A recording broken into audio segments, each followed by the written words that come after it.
Hello, my name is Jesan Sorrells, and this is Leadership Lessons from the Great Books Podcast, episode number 11.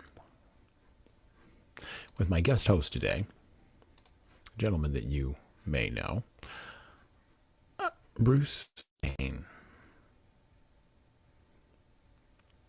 In deciding to apply his style and sensibilities to the Batman, Frank Miller has come up with a solution to the difficulties outlined above that is as impressive and elegant as any that I've seen.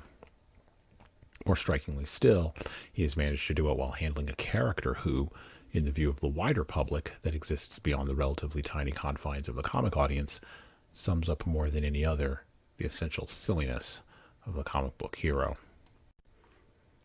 Whatever changes may have been wrought in comics themselves, the image of Batman most permanently fixed in the mind of the general populace is that of Adam West, delivering outrageously straight-faced camp dialogue while walking up a wall, thanks to the benefit of stupendous special effects and a camera turned on its side.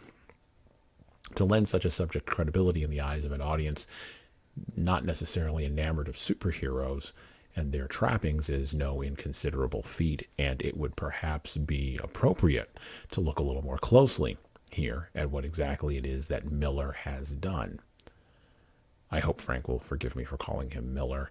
It seems a little brusque and rude, and I would certainly never do it to his face, but somehow it's just the sort of thing you call people you know quite well when writing introductions to books. The most immediate and overpowering difference is obviously in the portrayal both of the Batman and of Bruce Wayne, the man beneath the mask. Depicted over the years as alternatively a concerned do-gooder and revenge-driven psychopath, the character as presented here manages to bridge both of those interpretations quite easily while integrating them in a much larger and more persuasively realized personality. Every subtlety of expression, every nuance of body language serves to demonstrate that this Batman has finally become what he should have always been. He is a legend.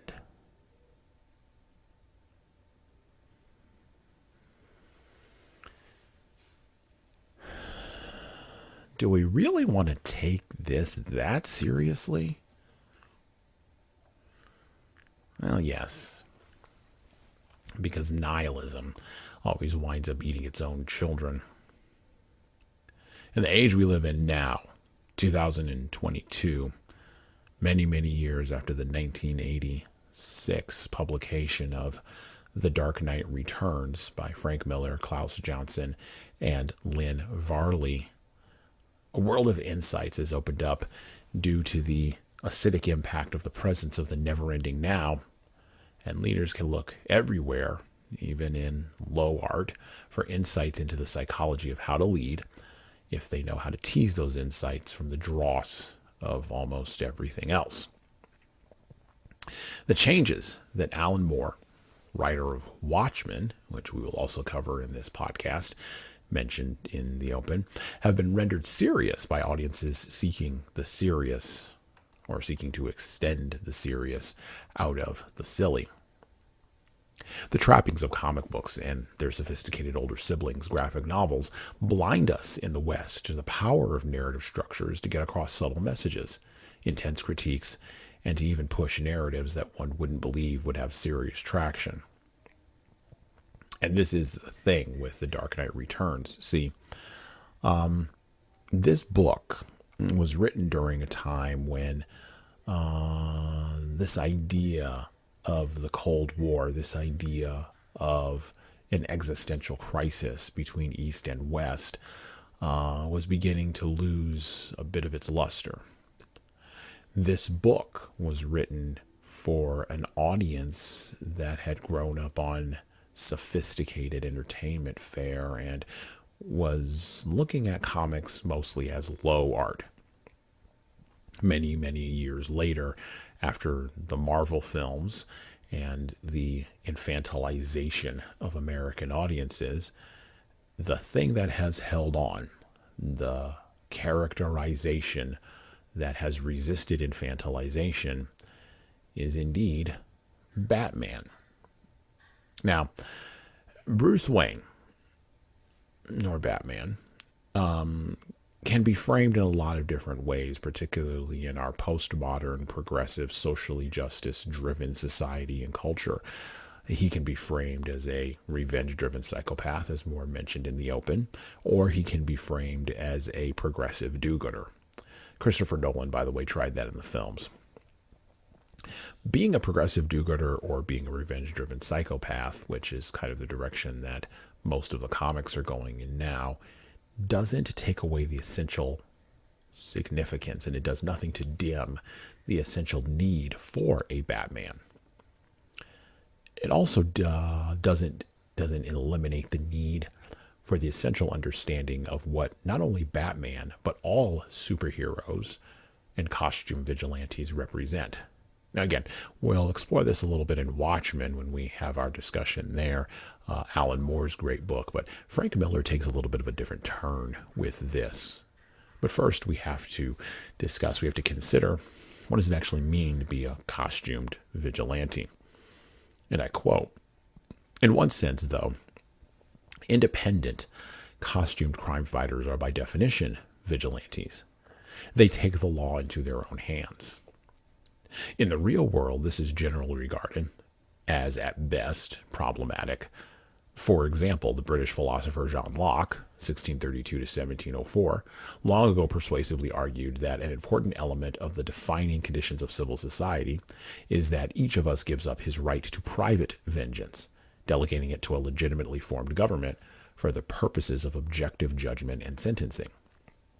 It makes us all more secure on this theory to have the pursuit of punishment of wrongdoers be the delegated task of some agency of the state. On this view, it's wrong for me to try to apprehend or punish robbers, and this is the properly assigned function of the state's police force. In essence, we outsource violence, we outsource justice, we outsource force to the state. That's what we pay our taxes for. Except Americans are rabidly independent people.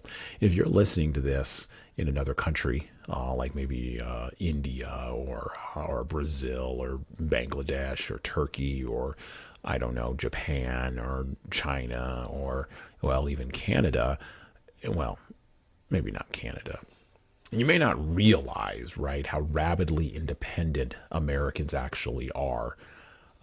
We are a nation state that came about because of people from other nation states immigrating here to experience the freedom to chart their own course against the collective vicissitudes of the state. This is walked out in all sorts of truly American behavior that seems bizarre from a distance, counterintuitive, and downright irrational to people observing us from other nation states through our media, including journalism, Hollywood films, and even YouTube, like you're observing me now.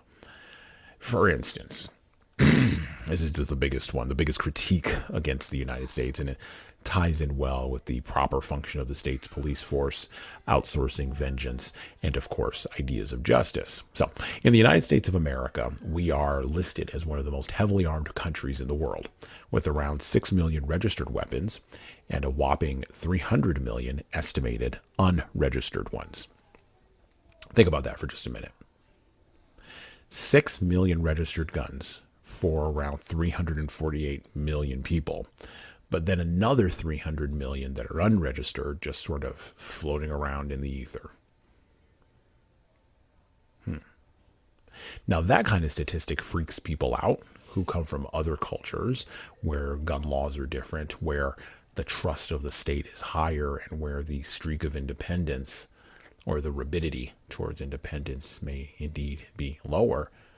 And of course, it begs the question, at least in the context of superheroes and, of course, Batman, if you're wired to be independent because of circumstances or your own intentionally chosen mindset, who exactly are you going to call when someone breaks into your car?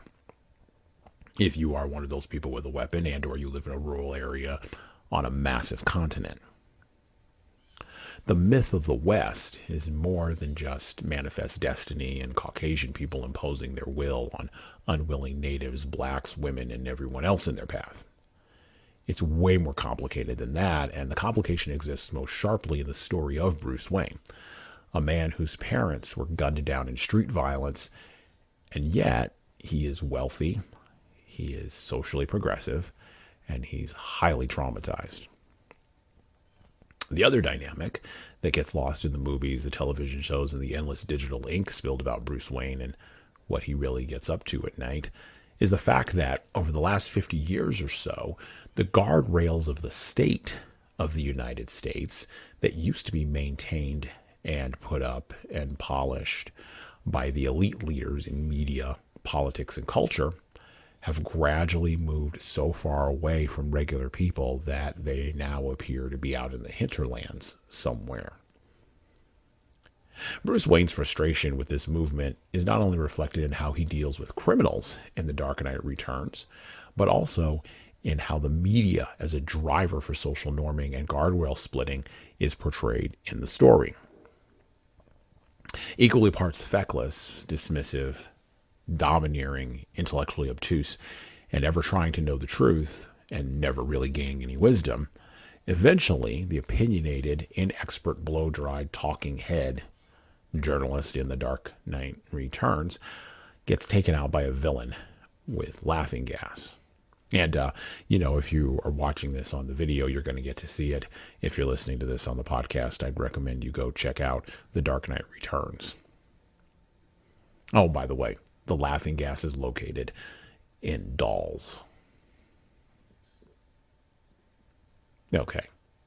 It turns out that the current problems with the media, including low trust, bad hires, a loss of narrative, and the Jeffrey Zucker / Matt Lauer inability to keep pants on, didn't start, like most things, in the ever-present Instagram-driven now.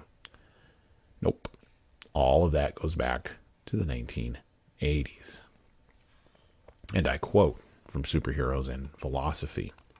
Frank Miller's 1986 story about Batman, The Dark Knight Returns, explicitly examines the moral issues surrounding superhero vigilantism by reimagining Batman's psyche as much more deeply traumatized by his parents' murder. Batman here acknowledges the vigilante nature of the costumed crime fighter, telling a congressional committee, quote, "Sure, we're criminals. We've always been criminals. We have to be criminals," unquote. From The Dark Knight Returns directly, I believe it's on page, it's in chapter 4, I believe, of the book, or something like that. Superman's flying around and, trying to stop a nuclear weapon, right? Ruminating on Bruce. Clark remembers it. And I quote, "When the noise started from the parents' groups and the subcommittee called us in for questioning, you were the one who laughed. That scary laugh of yours."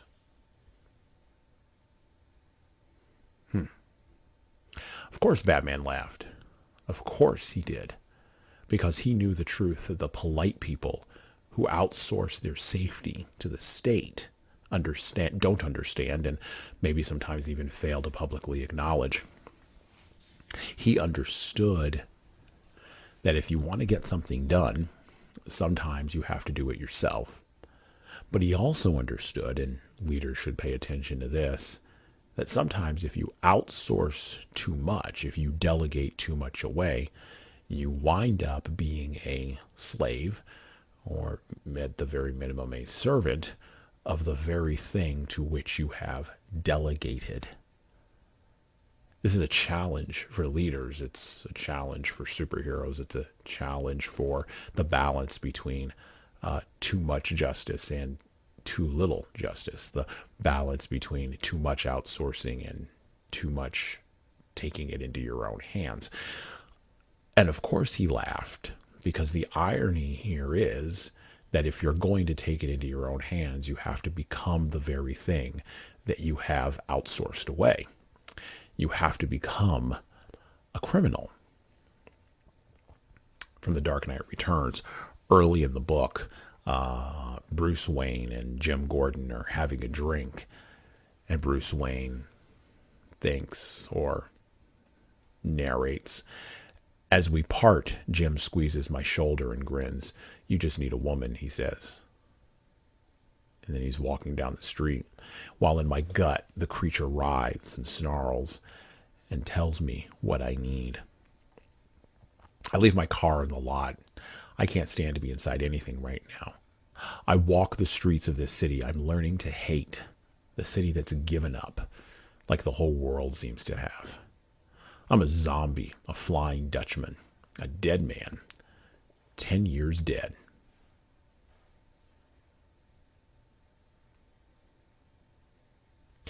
What do we as leaders do when the world changes around us and we no longer understand or want to acknowledge the rules? How do we respond, adapt, and cope when the principles and pleasantries we thought were the glue that bound the society together dissolve away like so much superglue in the presence of acetone? When do we decide to leave the field and retire, and who or what gets to tell us to go? The Dark Knight Returns begins with this question. How do you know when it's time to leave? Who tells Michael Jordan to take the last shot? Who tells Tom Brady to retire? Who says to the champion Olympian or the really, really good baseball player, you know what? It's time for you to go. Who's really going to tell Bruce Wayne to stop? Leaders need to understand and have humility to plan for the time when they are no longer considered valuable commodities. In the world of the real, the world outside of, four-color comics, we call this succession planning.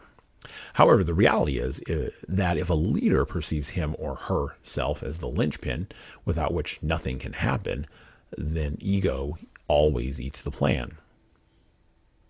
And then, of course, if the ego doesn't eat the plan, there's the issue of who you hire to replace yourself. So Batman, in The Dark Knight Returns and in every iteration of the story, Batman by himself is kind of a complicated character. Only really works in the movies where Batman and the villains get to fight each other. Now, Bruce Wayne is surrounded by a supporting cast. Alfred, the Batmobile, the villains.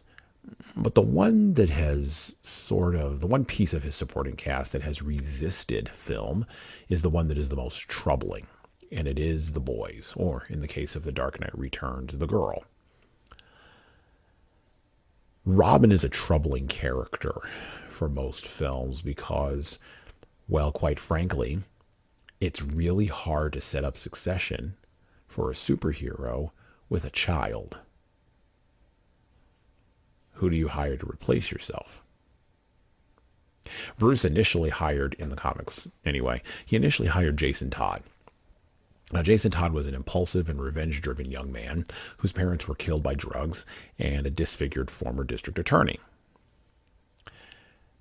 Jason Todd eventually, because of his own impulsiveness and his own anger and his own lack of ethics, was eventually beaten and then blown up by a psychopath in a purple clown suit. You can guess who that was. That's 0 for 1, by the way. Then Bruce Wayne hired Dick Grayson, a trapeze artist from the circus, whose parents, Mary and John, were killed in a circus accident by gangsters who wanted to extort money from the owner of the circus where they performed. Eventually, Dick would stick around with Bruce for quite some time, but he would eventually move on after maturing and becoming an adult in his own right. He would actually make it to adulthood. And he moved on from working with Bruce in the business of crime fighting and capes to creating his own persona, well outside the shadow of the Bat. That's 0 for 2, Bruce. Finally, there is the case of the new Robin, or relatively new, a kid named Tim Drake, a young man able to detect who Bruce really was, and also willing to work hard to become the person that his predecessor would have been, Dick Grayson, had he not been so willing to throw over Bruce's guidance. Turns out Clark Kent never had these succession problems. And that's the point. See, who do you hire to replace yourself if you're a leader? You might not have 3 shots. You might just barely have 1.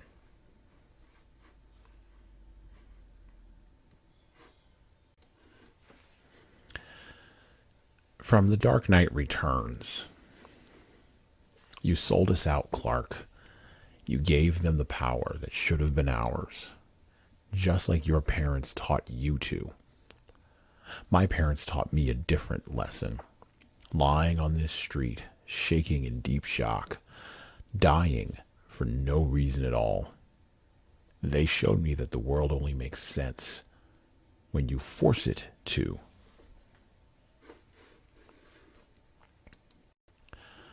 Of course he cheats. What else is he going to do?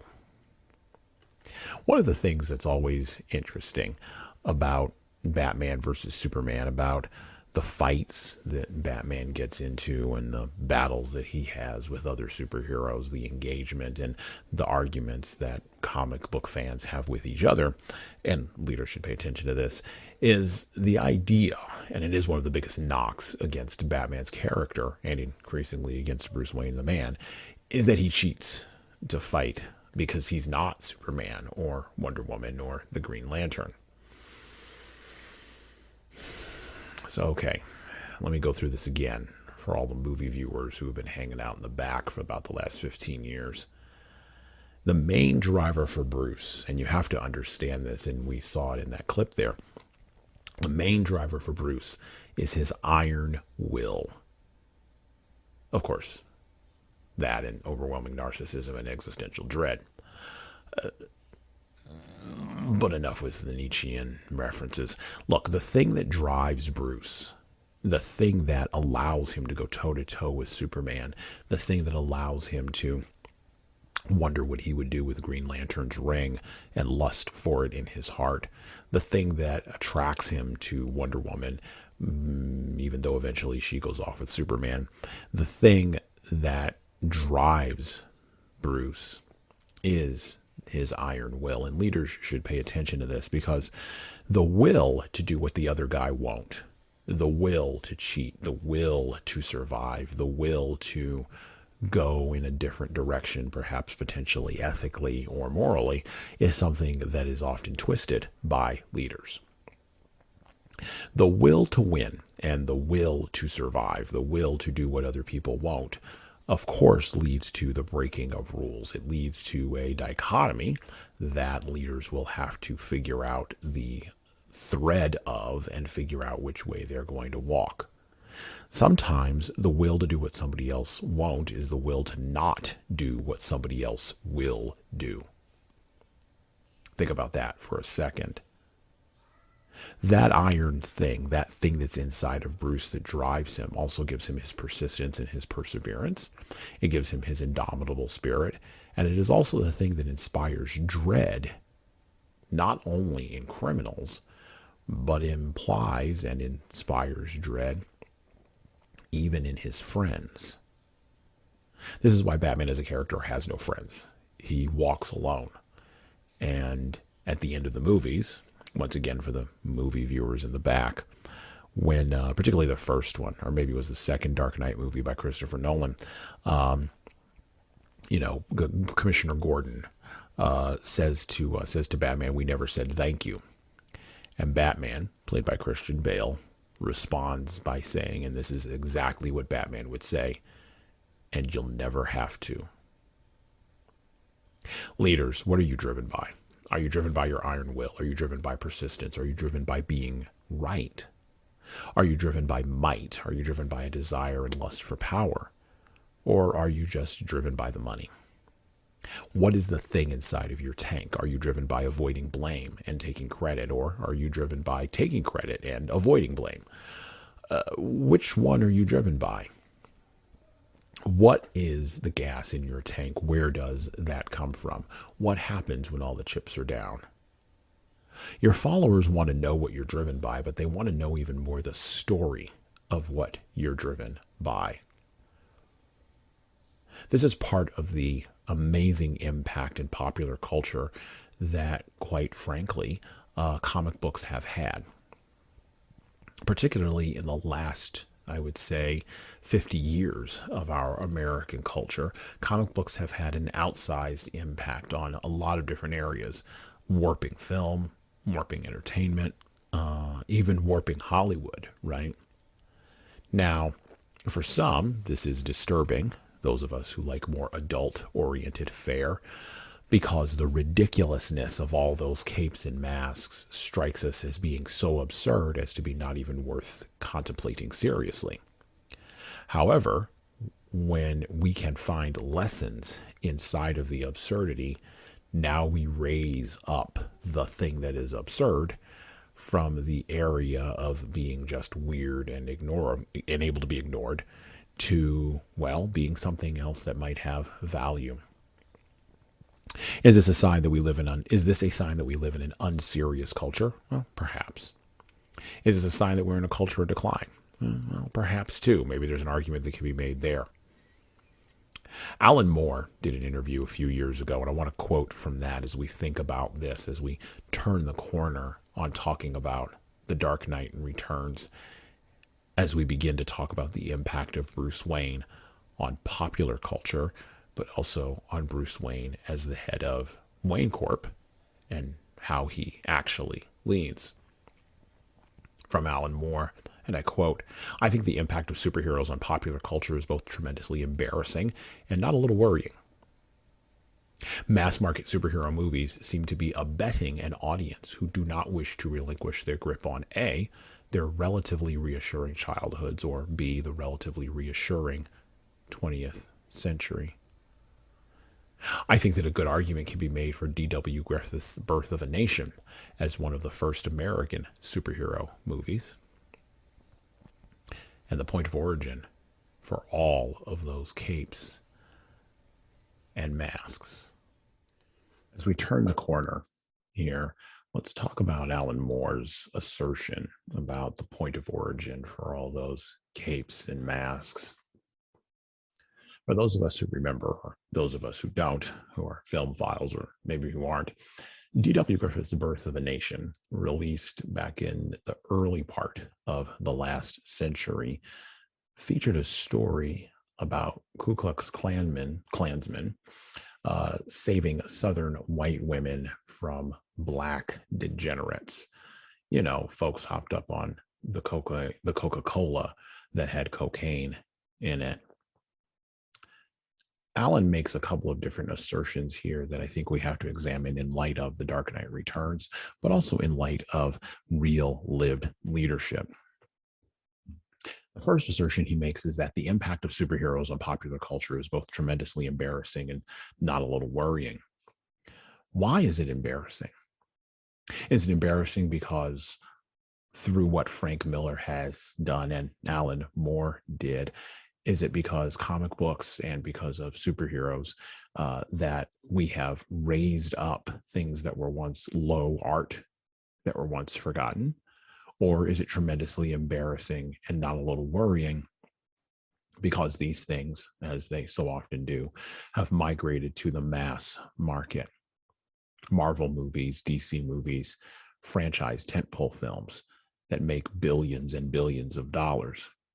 Or is it tremendously embarrassing and not a little worrying that the Mouse House, you know, the one that Walt Disney built, the one that folks like Alan Moore, the nihilists, the existentialists, even the relative conservatives who have hope, like the Frank Millers or the Klaus Jansons or the Lynn Varleys in the comic book world, are embarrassed by, because that's the house that brought you Pinocchio and Cinderella and Sleeping Beauty? Or is it that they just don't respect what Walt Disney built? They don't look at it as a true art form. And so when Walt Disney comes along and the Disney Corporation to purchase Spider-Man and Batman and Superman and, well, Captain America and Iron Man, and then to turn them into entertainment for the masses, is this what becomes tremendously embarrassing and not a little worrying?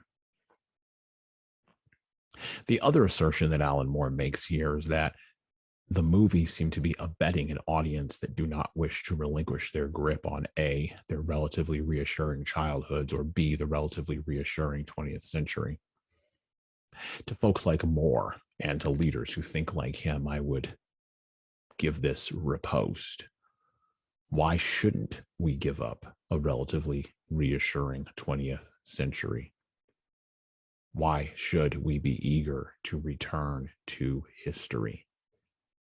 Why should we be eager to return to the potential for thermonuclear warfare or pandemics, inflation, and of course, death and destruction? See, if you're a nihilist or an existentialist, death and destruction matter just as much as life and growth and renewal. And more, by dismissing the relatively reassuring 20th century and saying that mass market superhero movies seem to be abetting an audience, is indicating by his words that this audience needs to somehow be shaken out of their ennui.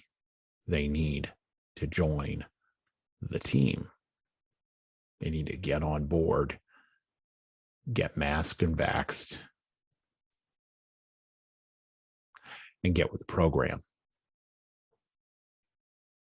Then, of course, the third point of Moore's 3 points comes about when he talks about D.W. Griffith's Birth of a Nation.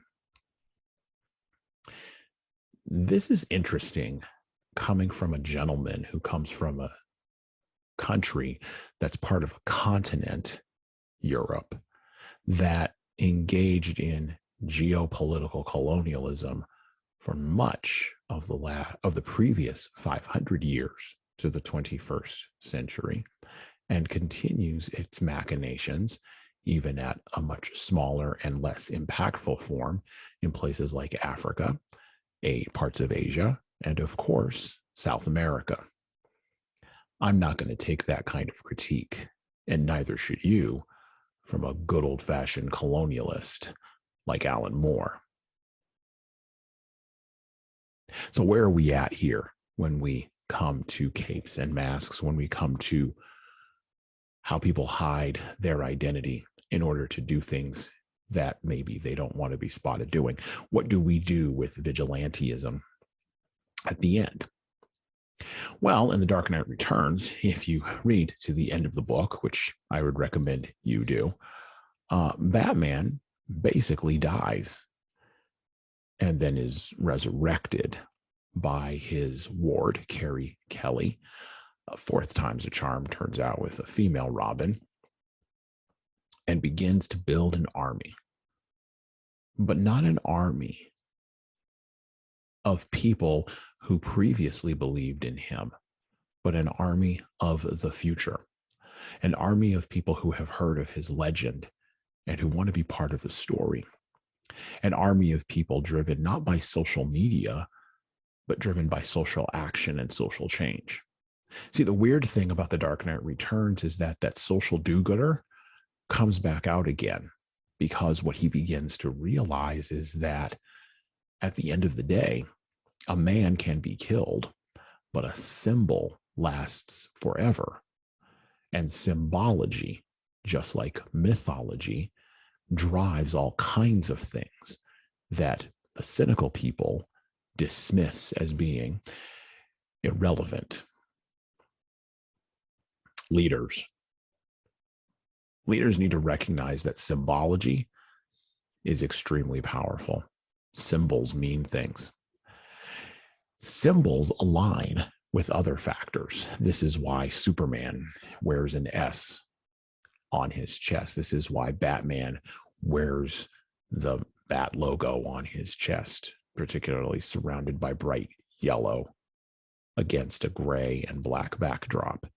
This is why Spider-Man wears a giant spider on his chest, or even why Green Lantern wears a, well, you guessed it, Green Lantern. This is why, because symbols mean something. Look, Diana's W on her bustier, right, as she flies around with her golden lasso of truth during Wonder Woman stuff, is there not necessarily to draw salacious attention to her. It is there to prove as a visual point that justice is coming, to prove as a visual point that anybody could be inside of that costume, from Batman's leotard to Diana Prince's bustier. Anybody could be inside of that. Anybody could be wearing that symbol. Anybody could be a hero, male or female, white or black, tall or short. Anyone can have the hero inside come out.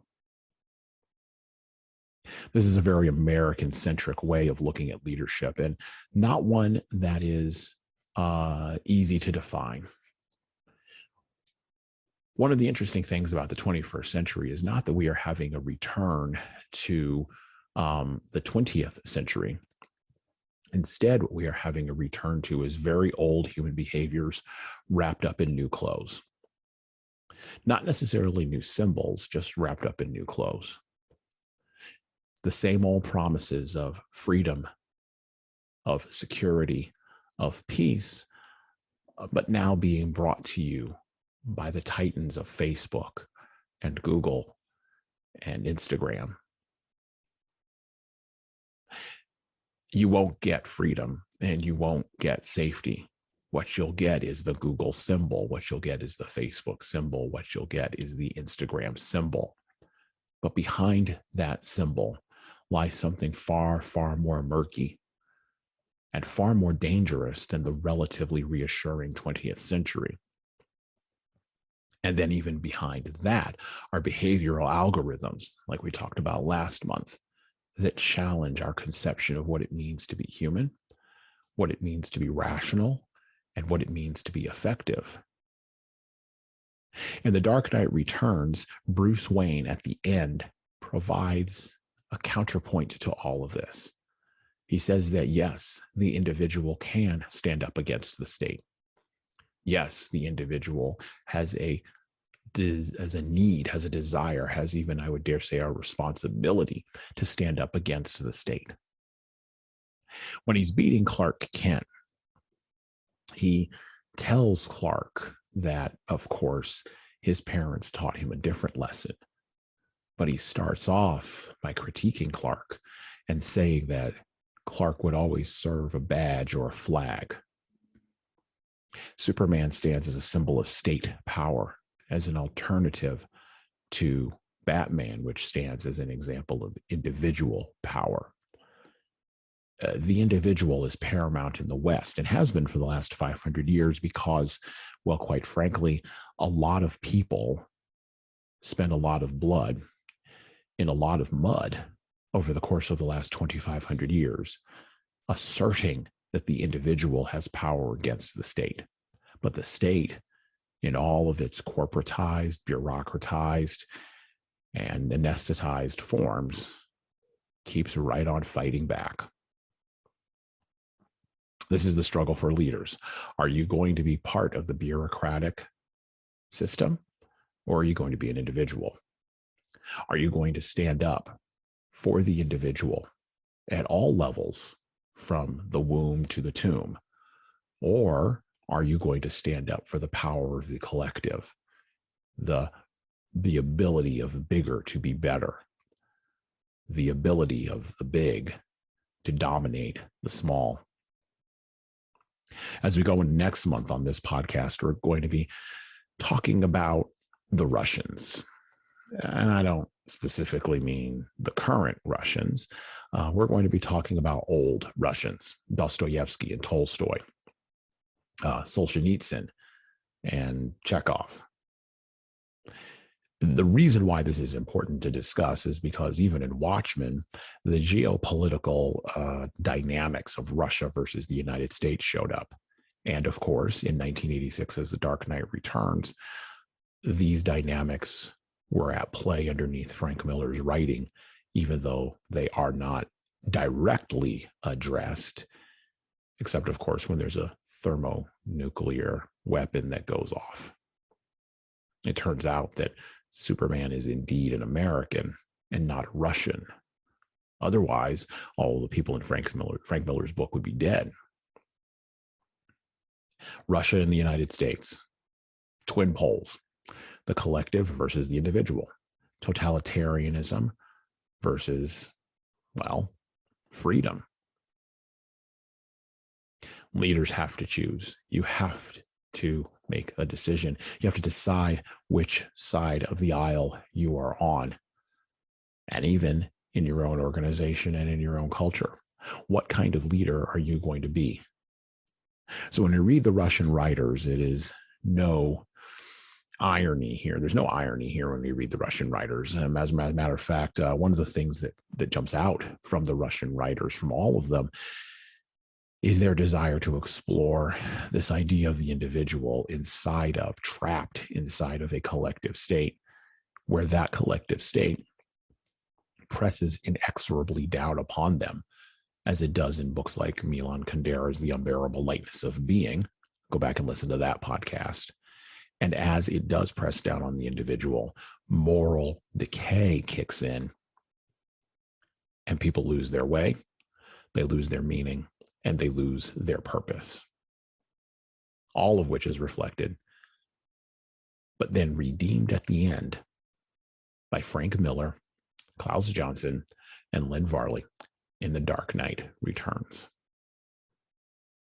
I cannot think of a better book to define our current geopolitical nightmare. One that we always seem to revisit time after time